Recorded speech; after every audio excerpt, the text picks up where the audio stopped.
Talking Pittston Area Baseball here on the John Mendola Show. Coach, let's go through the regular season in the Wyoming Valley Conference. Tough. We talked early that it was going to be tough. It was tough. Talk about that competition that you faced. It was real tough, actually. I couldn't believe how tough the league was this year, especially in our division with Hazelton and Wyoming Valley West. I mean, they really gave us some top-tier pitching. And like I told you earlier in the season, I thought our main concern was going to be hitting upper echelon pitching. And we saw some upper echelon pitching, and the last week it really helped us, because in order to get to where we're at right now, I mean, we had to beat Baranski from Valley West, we had to beat Vosburg from Paupack, we had to beat Diome from North Pocono, and the last game that we just played now, we beat two guys that were really pumping. One guy's going to Richmond, and the other guy, I don't know where he was headed to, but he was just as good as the guy from Richmond. So we're seeing some really good pitching, upper velocity, and that was my concern, because the last couple of years we saw those guys and, you know, we kind of got blown away. But this year we were ready for them. So the league actually prepared us to do what we needed to do. You come into the state playoffs and offer some momentum and winning the district championship, but you're playing the defending state champ. You know they're seasoned. You know they're good coaching. You got to find a way to win, and that's what you guys were able to do. Well, to lead off the game, they let off, the kid going to Richmond, that Mathis kid, he let off with a triple in the gap. And then, the next play was a ground ball hit to our third baseman, who sure-handed, and that Mathis did a little jump over at third to make him think he was going to go, and he got caught up, and our third baseman went after him, and they ended up not getting the runner at first, and they had first and third to start the game just like that. And in any situation like that, you'd probably ended up panicking. But Hunter settled down, and we just got a lazy fly ball and two ground balls. They got away with one run, and Hunter got out of there with 11 pitches. So after that leadoff triple and that early mental mistake, just to get out with one run and 11 pitches in that inning, that was a double win for us, I thought. So the rest of the game went along, and Hunter was cruising. We were making defensive plays. We had opportunities to score, and we left some runners in scoring position because they were just as good as us defensively. And we hit the ball hard, and they made some diving plays. And going into the last inning, it was the 7th inning, we were down one run, and there was a ground ball hit in the hole. Josh Baera made a play that should have been on Sports Center. I mean, he dove into the outfield, got up and threw a rocket across the diamond, and he got the guy by half a step, and everybody in the place erupted. And I turned around and looked at our dugout, and I said, if we get out of here in 1-2 more pitches and keep this momentum, we're not just tying it, we're winning it. And Hunter threw a high fastball, and the kid hit a line drive to center field, and our center fielder made a great catch, and they came in with that momentum. Down 1-0. I mean, we ended up getting, even with our leadoff hitter, Cole Churgis came up, and he hit a fly ball to left field, and we had one out. And then Riley Brody, our man who we were counting on all year, came up with a single through the middle, and they made the pitching change. And when they made that pitching change, they brought that kid from Richmond in, and he was throwing upper 80s, and we heard their dugout saying, "You didn't want to do that, you didn't want to do that." And Hunter welcomed the first pitch with a line drive over the shortstop's head. First and second, and then Derek Kunis had an 11-pitch at bat where he just kept fouling, and then he ends up hitting a line drive to load the bases.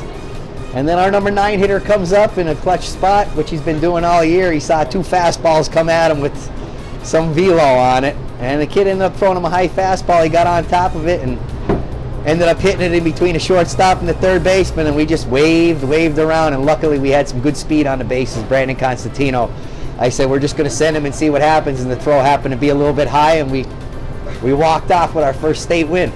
It's awesome. Awesome story, and one all these guys are going to cherish. You talk about the buy-in with this group of guys. I mean, they always seem like they're loose, but boy, they put in a lot of work. The buy-in, I credit that to our seniors. Like I said to you earlier in the season, they came to the weight room and they really pounded, and we have 4 leaders, and all 4 leaders do something different. Johnny DeLuca is our vocal leader out there that you can't shut him up throughout the game. And then you got Hunter, who's the first guy at practice, and he's setting up the machine, he's setting up the cages. He's setting the example, showing, hey, look just because I'm a senior, I'm not going to let everybody else do it. And then you see him afterwards putting in the work with his running. He throws his pitches, does his running routine, he hits the weight room. And then you got a guy like Riley Brody, who struggled early in the season. He's our stud DH, and when we sat him down on the bench, foul balls would be hit, and then you think a guy like that would be pouting, and he was the first guy up chasing foul balls, sprinting down the line, picking them up to show everybody, hey, just because I'm not in the lineup doesn't mean I can't contribute. And then he comes back in the district championship, hits a double to start the rally, and then yesterday hits a single up the middle to start. And then we got our D1 catcher, Joe Stella, who didn't have the greatest day at the plate, but he shut down a running game from a team who that's all they wanted to do was run, and he let them know early, hey, you're not running on me. So even though those guys might not contribute offensively, yesterday our first 6 guys were 0 for, they didn't have a hit.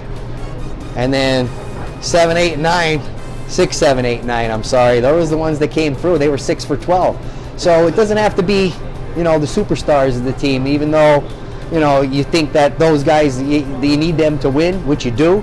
The leadership that they shows that we have kids that come in and run the ball bucket back and forth, and they take that job seriously.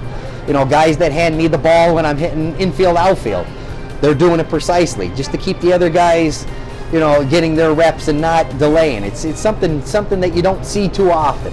And there was one thing that happened this year that hasn't happened in my whole 21 years, and that was there wasn't one problem that we had on the outside of the fence. We didn't hear a parent say, my kid should be playing, or how come you bunted, or how come you got this guy in there, or how come.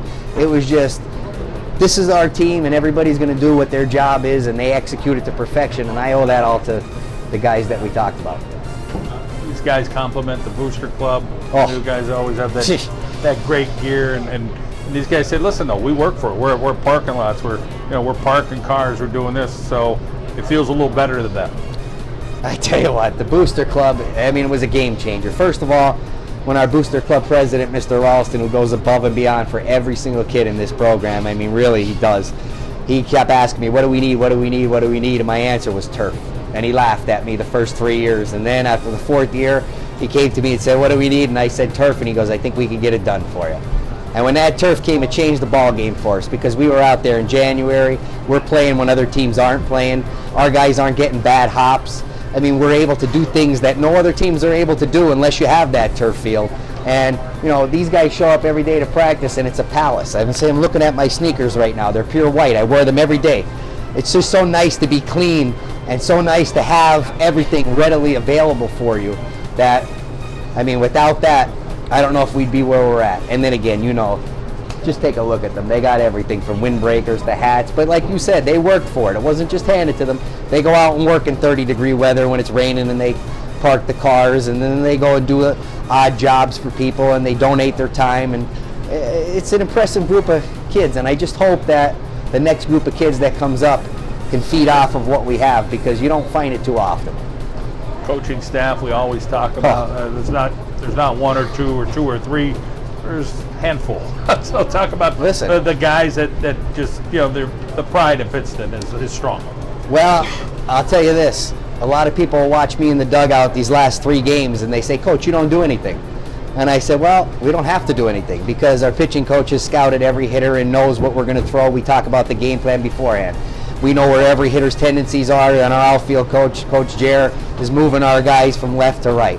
We have our strength coach keeping us strong. Our bench coaches are keeping us positive in the dugout and I'm just sitting there saying to myself, what is it do I have to do? I don't have to do anything. Even when, I don't know if you remember when Cole gave up a 3-run homer in the district championship game, we had a 5-1 lead. And he gave up a 3-run home run to make it 5-4, and they said, Coach, how come you didn't even go out and talk to him? I said, because we've been in this situation before. Why go out and make him nervous? His teammates knew what to do. They knew how to react. And he just settled down and said, all I got to do is throw a strike on this next pitch, and we got it, and he did, and that's why we ended up to be district champions. If we pressed and we said, got nervous about something, it might not have worked out that way. So, we're at the stage in the year right now where the kids have just, they learned our routines, and we're one. We're a unit, and we're ready to go, and I don't think anybody's going to take it off of us too easily. Well, it's a great story. I hope that the story continues for another chapter here. So do I. Good catching up with you. It's always a pleasure, buddy. Thank you. John Vernagis with us here on the John Mendola Show from Pittston Area. And John, you guys had a lot of success this year. Talk about why you feel like this Pittston team's pretty darn good. We show up every day. We put in a lot of hard work, and it's paying off for us. A lot of weight room work over the years, Coach mentioned. Talk about guys buying in and making sure the off-season work is going pretty well. Yeah, it is. We put a lot of time in the weight room off-season, and it's really paying off. We're smashing the ball this year, and it's all clicking together for us. Let's talk about you and the position you play, the catcher. Talk about all the hard work that you put into that, and trying to make sure you do a good job of stopping the ball. Yeah, we catchers put a lot of work in. Coach Goulas, can't thank him enough. We suit up every day, whether it's blocking balls and receiving balls and throwing the ball around, and just a lot of hard work back there. How about the pitchers? Talk about your relationship with them, and obviously you guys are winning some tight ball games here in the playoffs. Yeah, we Hunter Ralston, Cole Churkis, can't thank them enough. They're putting a lot of work in the bullpens and going out there and killing it. You guys always have some great gear. Talk about what it's like to go through the program at Pittston area and feel that sense of pride in Pittston. It's wonderful. We can't thank the Booster Club enough. Hunter's dad, Ron Ralston, he really does so much hard work for us, getting donations, and we park cars at the Mohegan Sun Arena. We do all kinds of stuff. We work for the stuff we get, but we're proud of it. As far as the coaching staff, a lot of coaches, everybody's got a different role. Talk about being a part of a program where there's so much pride put into it, with everybody having some knowledge. Yeah, every coach has their own specialty, and they really perfect our players at what they do, and it shows. All right, well, congratulations on a real nice year. We wish you the best going forward. Thank you.